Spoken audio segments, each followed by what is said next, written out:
Пријатели, добар ден! Добре дојдовте во денешнава епизода. Моето име е Јосиф Дамијанов и денеска ќе зборувам на тема затоа што сме при завршеток на 2017 година. Ќе зборувам кои трендови во исхраната ќе ги гледаме и ќе ги гледате во 2018 година, затоа што живееме во многу динамично време, во многу конзумирање брзо и количински на информации и целата технологија која што или ве искористува или ви помага да можеби научите нешто, да си придонесете за себе, да придонесете на некому друг, помага да тие трендови многу брзо се движат, се менуваат и некојаш знаете дури прават и конфузија и дури прават фрустрација затоа што толку многу пласирањето на информации понекогаш е прекумерно за еден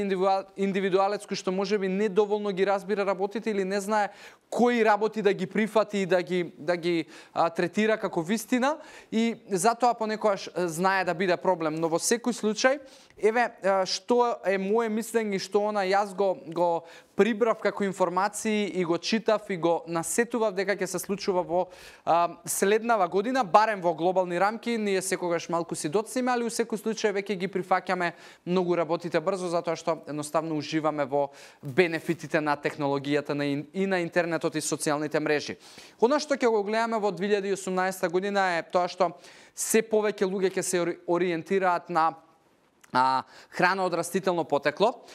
од лични причини и од етички причини и здравствени причини, затоа што се повеќе луѓе стануваат свесни дека вегетаријанството и веганството не се само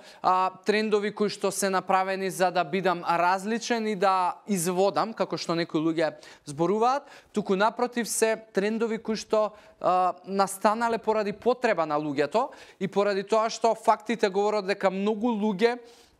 здравствено чувствуваат многу подобрување затоа што се можеби се подусмериле на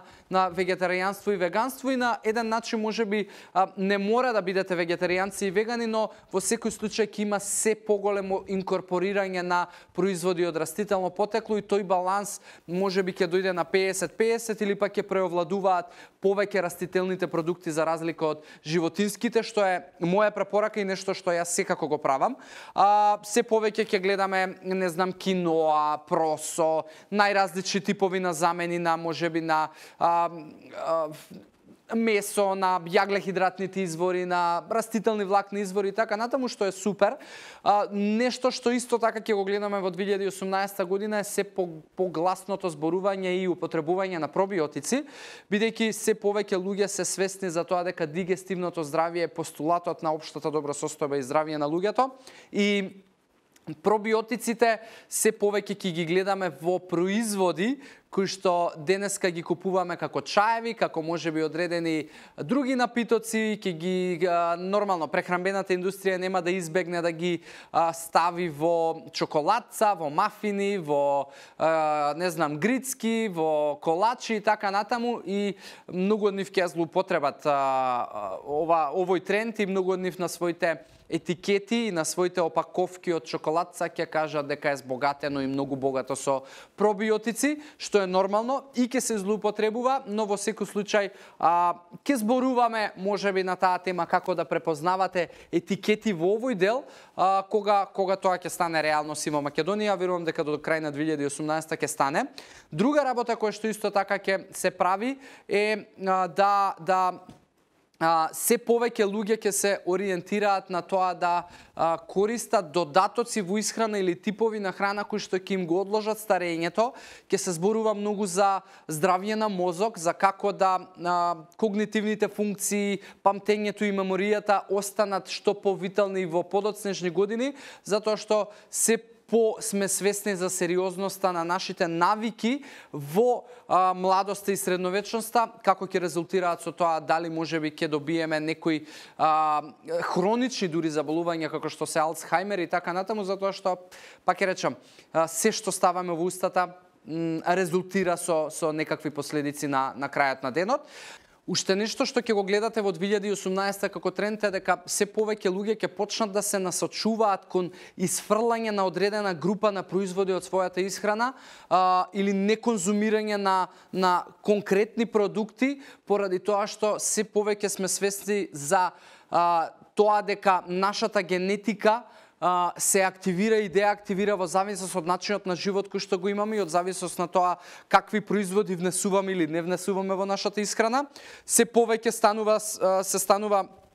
стануваме свесни за тоа дека постои вистинска интолеранција во телото на одредени продукти или групи на производи и затоа се повеќе луѓе ќе превземаат некакви акции поврзани со тоа. Се повеќе луѓе ќе почнат да користат масла од јатки, од авокадо, маслиново веќе инкорпорирано, но ќе изостанува користењето на масла од кокос, да речеме, кокосово, затоа што фактот дека содржи огромна количина на заситени масти ќе почне да го исфрла од употреба полека или па ќе се намалува неговата употреба, тоа дефинитивно. Исто така се повеќе ќе се зборува за чисти етикети на производи и се повеќе луѓе ќе се осврнуваат кон тоа да на етикетата нема одредени типови на емулгатори, одредени типови на конзерванси, да нема хормони и односно да се нагласува на самата етикета дали одреден производ од животинско потекло конкретно содржи антибиотици, дали содржи хормони, затоа што ако животното кое што можеби го добиваме ние на трпеза подлежало на одреден третман додека било живо